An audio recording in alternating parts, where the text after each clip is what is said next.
राम को केवल प्रेम पसंद है। अच्छा एक बात बताइए, सिमरी के बेर में क्या था, स्वाद था कि प्रेम था? जोर से बोलिएगा। सिमरी के बेर में स्वाद ना था, प्रेम था। सिमरी के बेर में स्वाद ना था, प्रेम था। नरसी के एक तारा में ताल ना था, प्रेम था।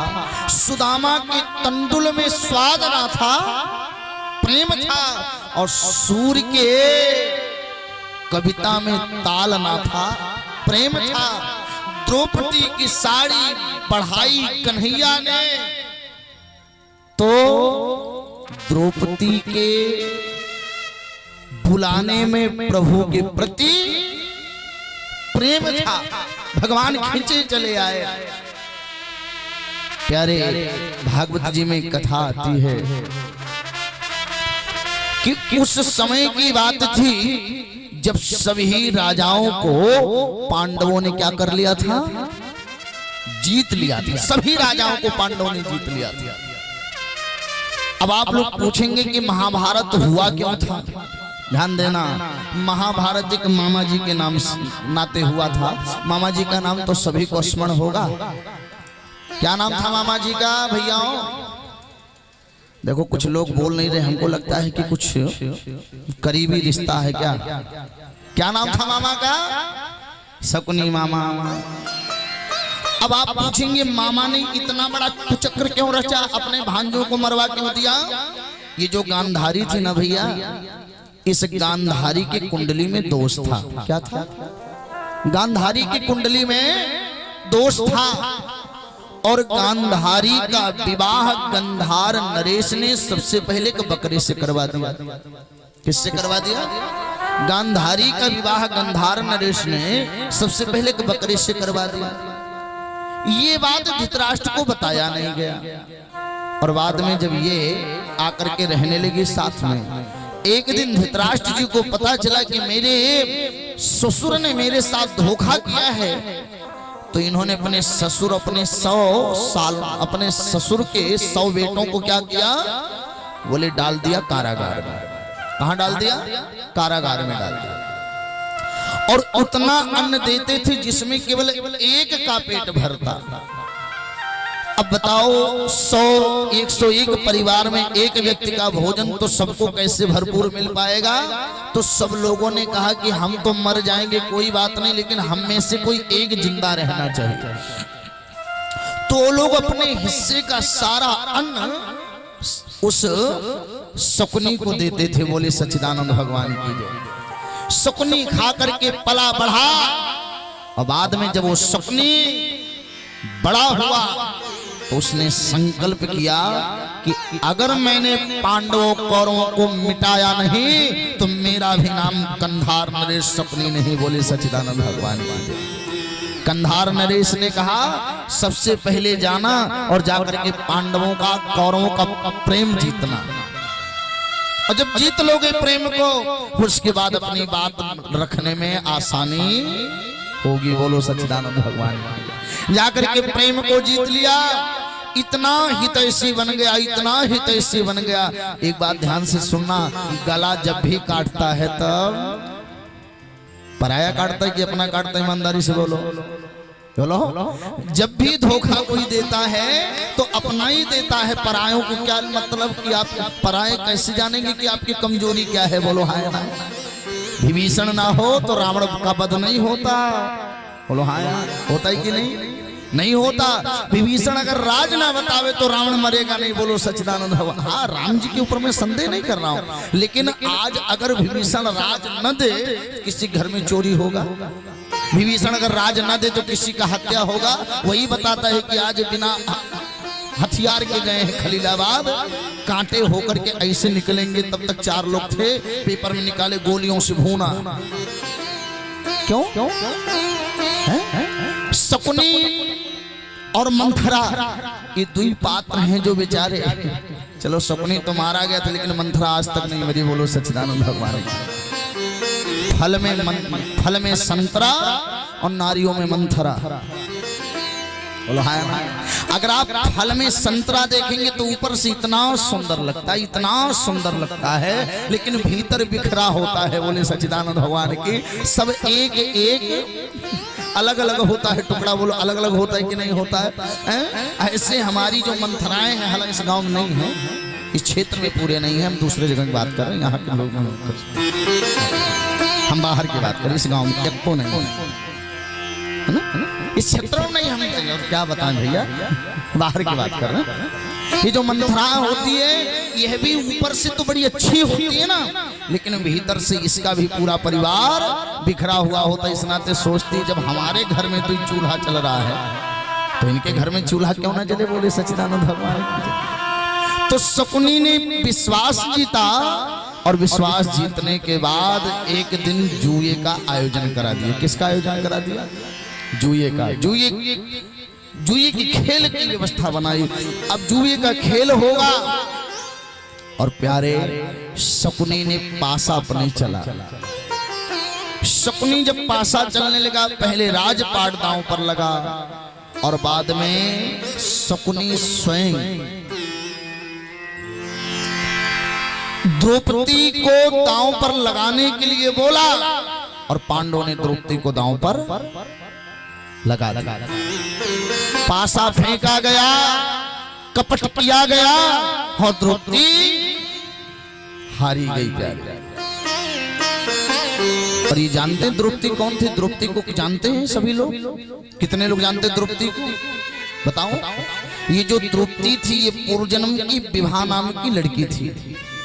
द्रौपदी का पूर्व जन्म में क्या नाम था? द्रौपदी का पूर्व जन्म में क्या नाम था? विभा। क्या नाम था? विभा। ये विभा शिव जी की अनन्य भक्तिन थी। रोज जाती थी शिव जी के चरणों में प्रणाम करती थी, और शिव जी से कहती थी कि हे भोलेनाथ, मुझे ऐसा पति मिले जिसके अंदर 5 पतियों का गुण हो। बोले सच्चिदानंद भगवान की जय। और भगवान शिव पंचाक्षरी है ना, पंच सिर वाले भी हैं। बोलो हाँ ना, पंचानन है, पंचाक्षरी है। शिव जी का मंत्र ओम नमः शिवाय पंचाक्षरी, और शिव जी का जो सिर है एकानन चतुरानन पंचानन। शिव जी के मूड वाले हैं, कैसे सिर वाले? 5 सिर वाले। बोलो सच्चिदानंद भगवान की जय।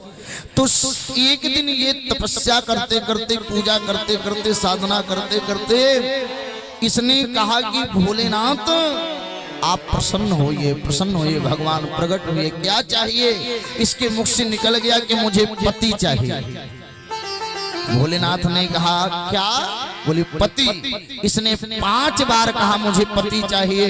तो भगवान शिव ने कहा कि तूने मुझसे 5 बार पति के लिए कहा है, तो मैं तुम्हें वरदान देता हूं, तू 5 पतियों की पत्नी बनेगी। बोले सच्चिदानंद भगवान, तेरे 5 पति होंगे। उसने कहा भोलेनाथ, मैं 5 पति के लिए नहीं कह रही थी, मैं तो एक ही के लिए कह रही थी, लेकिन आपने तो कहा देखो मेरा कहा हुआ व्यर्थ नहीं जाएगा, तुम्हारे 5 पति होंगे, ये मेरा वरदान है।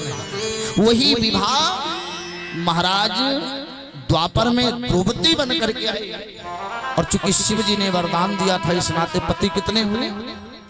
5 पति हुए। बोले सच्चिदानंद भगवान की। लेकिन शिव जी ने कहा कि 5 पतियों होने के बाद भी तू सती के नाम से जानी जाएगी। बोले सच्चिदानंद भगवान की जय। 5 पति होने के बाद भी तू सती के नाम से जानी जाएगी। तो आज भी द्रौपदी माता 5 कन्याओं में है, अहिल्या, द्रौपदी, सीता, तारा, मंदोदरी तथा ये 5 कन्याएं हैं। आज भी पति मर जाता है, फिर ये कन्या हो जाती है। बोलो सच्चिदानंद भगवान की। ये क्या हो जाती है? कन्या हो जाती है। आज भी 5 कन्या। और जब द्रौपदी माँ को दांव पर लगाया गया प्यारे, द्रौपदी माँ को जब दांव पर लगाया गया, उस समय द्रौपदी माँ रजो धर्म में थी। और शास्त्र कहते हैं कि जब नारी रजो धर्म में हो तो 4 दिन वह घर के मंदिर में, पूजा में, पाठ में, किसी भी व्यवस्था में वह अपना सहभागिता दर्ज न करावे। 5वां दिन था, माता द्रौपदी स्नान करके अपना केश सुखा रही थी। उसी समय दुशासन पीछे से पहुंचा और हाथ पकड़ करके द्रौपदी का बोला, चल तुझे दुर्योधन ने बुलाया है। द्रौपदी मां के मुख से निकल गया, ठहर जा, तुझे पता नहीं मेरे पास गांडीवधारी अर्जुन है, जिनको अग्निदेव ने खांडव वन के समय गांडीव धनुष दिया था, वो अर्जुन मेरे पास है। क्या तुझे पता नहीं कि 10,000 हाथियों का बल रखने वाले भीम मेरे पति हैं? क्या तुझे पता नहीं रूप की दुनिया में नकुल मेरे पति हैं? क्या तुझे पता नहीं ज्ञान की दुनिया में सहदेव मेरे पति हैं? क्या तुझे पता नहीं धर्म में हमारे युधिष्ठिर हमारे पति हैं? दुशासन ने कहा, आज सबका सर झुका हुआ है, कोई तेरे साथ नहीं आएगा, कोई तेरे काम नहीं आएगा। द्रौपदी मां की आंखें भरे आए। दुशासन वहां भीष्म पितामह है, गुरु द्रोणाचार्य है, उनके सामने उनकी पुत्र वधू के ऊपर तो उंगली कैसे उठा सकता? द्रौपदी मां जब बहुत रोने लगी, दुशासन हाथ पकड़ करके खींच करके लेकर के आ रहा था, और तभी द्रौपदी मां के मुख से निकल गया, अरे ओ जटायु, जब सीता मां का हरण करने रावण आया था उस समय तो तू आया था, लेकिन जटायु आज तेरे समस्त जाति बिरादरी वाले पक्षी मर गए हैं क्या, जो आज मेरी लाज बचाने कोई नहीं आएगा?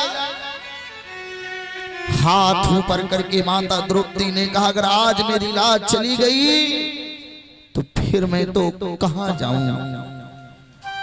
हाथ पकड़ करके खींच करके लेकर दुशासन आया, दुर्योधन के पास कहा कि दुर्योधन ये देख द्रौपदी आ गई, बैठा ले इसे अपनी जगह पर। दुर्योधन ने आदेश दिया, पहले से निर्वस्त्र कर, और निर्वस्त्र करके मेरी जंघा पर बैठा दे। दुशासन ने जैसे हाथ लगाया साड़ी खींचने के लिए, प्यारे द्रौपदी मां आंख में आंसू भर करके भीम के पास जाकर के कहती है, आपने तो मेरी रक्षा का वचन दिया था, आप कहां? क्या जो हाथियों का बल समाप्त हो गया? भीम का सर झुक गया, लेकिन मन ही मन संकल्प किया, दुर्योधन अगर तूने द्रौपदी को जंघा पर बैठा लिया तो तेरा जंघा अगर मैंने नहीं तोड़ा तो मेरा भी नाम भीम नहीं है। बोले सच्चिदानंद भगवान, मैं तेरा जंघा तोड़ूंगा। और जब सभी के पास से लौट करके आई है माता द्रौपदी, पितामह, ओ पितामह, पूरे महाभारत में तू ही तो सबसे उम्रदराज है। अरे मैं तेरी पुत्र वधू हूं, तेरे घर की वधू हूं, कुल वधू हूं, क्या तेरे रहते मेरी लाज चली जाएगी बाबा? अरे ओ बाबा, एक बार मेरी लाज बचाने के लिए एक बार तो कह देता कि दुर्योधन तो पाप कर रहा, अधर्म कर रहा है, लेकिन पितामह भी सर नीचा कर लिए, बेटी माफ करना, मैंने दुर्योधन का अन्न खाया है। और बुजुर्गों की यही हालत होती साहब, अगर घर में 4 बच्चे हैं ना, जिस बच्चे के हिस्से में माता पिता रहते हैं ना, वो पिता दूसरे के लिए कुछ बोल नहीं पाता। बोलो हाँ जी कि ना जी? है? अगर बड़ा वाला बेटा च्यवनप्राश लाकर दे रहा है? बड़ा वाला बेटा गया ठाकुर द्वारा बद्रीनाथ करा रहा है, तो जो वो कहेगा पिताजी वही बोलेंगे, हाँ जी कि ना जी? बोलो है? अब छोटे वाले की चाहे कोई भी गलती ना रहे, लेकिन पिताजी डांटेंगे किसको भैया? किसको डांटेंगे? छोटे वाले को।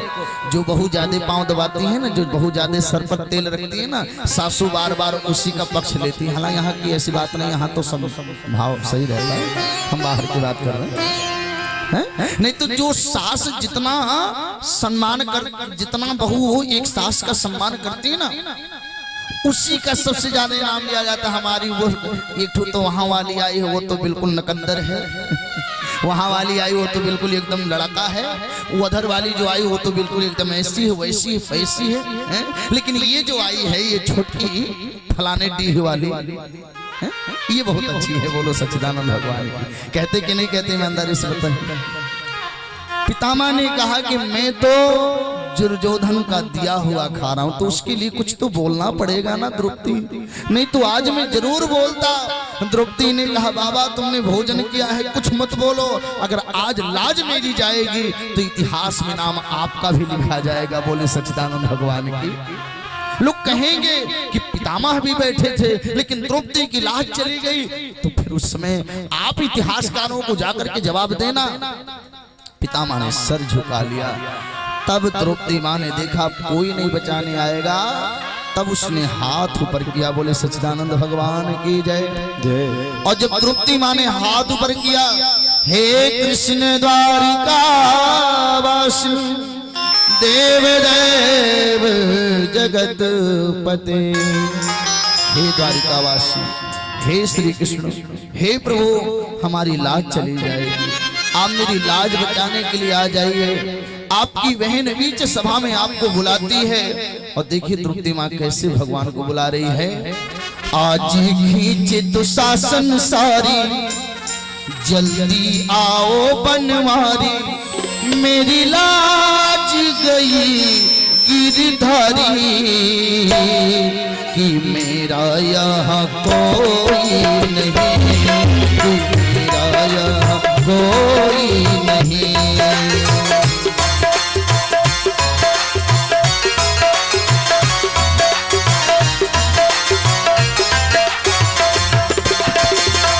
आज खींच दुशासन सारी, जल्दी आओ बनवारी, आज खींच दुशासन सारी, जल्दी आओ बनवारी, मेरी लाज गई गिरधारी, कि मेरा यहाँ कोई नहीं, कि मेरा यहाँ कोई नहीं, कि मेरा यहाँ कोई नहीं, कि मेरा यहाँ कोई नहीं।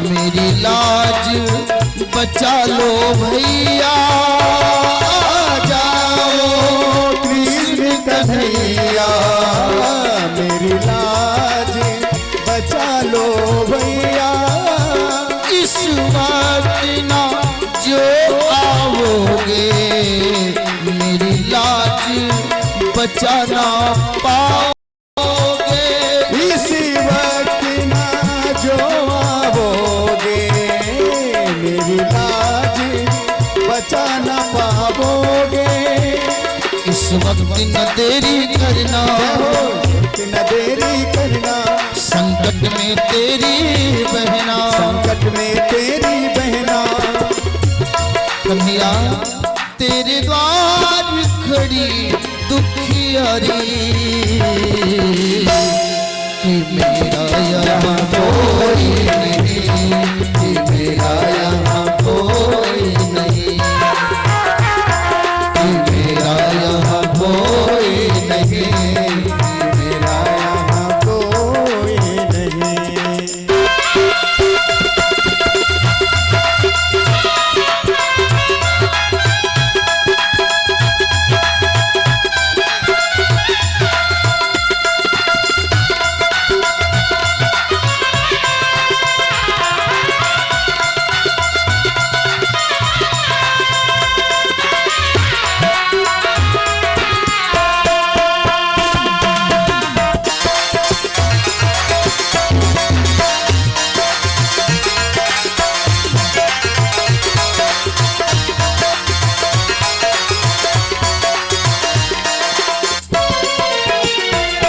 मेरे भैया जल्दी आना, बहना की लाज बचाना, मेरे भैया जल्दी आना, बहना की लाज बचाना, इस वक्त न देर लगाना, इस वक्त न देर लगाना, इस वक्त न देर लगाना, इस वक्त न देर लगाना, जल्दी जो ना आओगे, जल्दी ना जो भाओगे, मुझे जीवित ना पाओगे, मुझे जीवित ना पाओगे। मेरी लाज चली जाएगी, मेरी लाज चली जाएगी, तेरी शान चली जाएगी, तेरी शान चली जाएगी। आ जाओ प्यारे कन्हैया, मेरी लाज बचा लो भैया। आ जाओ प्यारे कन्हैया, मेरी लाज बचा लो भैया। इस वक्त न तुम चुप रहना, संकट में तेरी बहना। इस वक्त न तुम चुप रहना, संकट में तेरी बहना। मेरी लाज गई बनवारी, कि मेरा यहाँ कोई नहीं, कि मेरा यहाँ कोई नहीं, कि तेरा यहाँ कोई नहीं, कि तेरा यहाँ कोई नहीं। आज खींच दुशासन साड़ी, जल्दी आओ बनवारी। आज खींचे दुशासन साड़ी, जल्दी आओ बनवारी। तेरी लाज गई गिरधारी। आपकी बात द्रौपदी ने कहा मेरी नहीं, किसकी गई? तेरी लाज गई। क्यों? क्योंकि तू मेरा भैया है ना। और अगर भैया बहन की लाज गई तो बताओ सबसे पहले नाक किसकी कटती है? जोर से बोलो। बहन की नाक कटती तो सबसे पहले किसकी नाक कटती है? भैया की। तो माता कहती है कि तेरी लाज गई गिरधारी। सभी लोग हाथ ऊपर करके बुलाइए कि ठाकुर जी जल्दी से आ जाएं। कि मेरा यहाँ कोई नहीं, कि मेरा यहाँ कोई नहीं, कि मेरा यहाँ कोई नहीं, कि मेरा यहाँ कोई नहीं, कि मेरा यहाँ कोई नहीं, कि मेरा यहाँ कोई नहीं। सारी बिच नारी है कि नारी बिच सारी है कि सारी की है नारी है कि नारी की है सारी है। सारी बिच नारी है कि नारी की सारी है कि सारी की है नारी है कि नारी की है सारी है। बोल वृंदावन बिहारी लाल की जय। भगवान के 24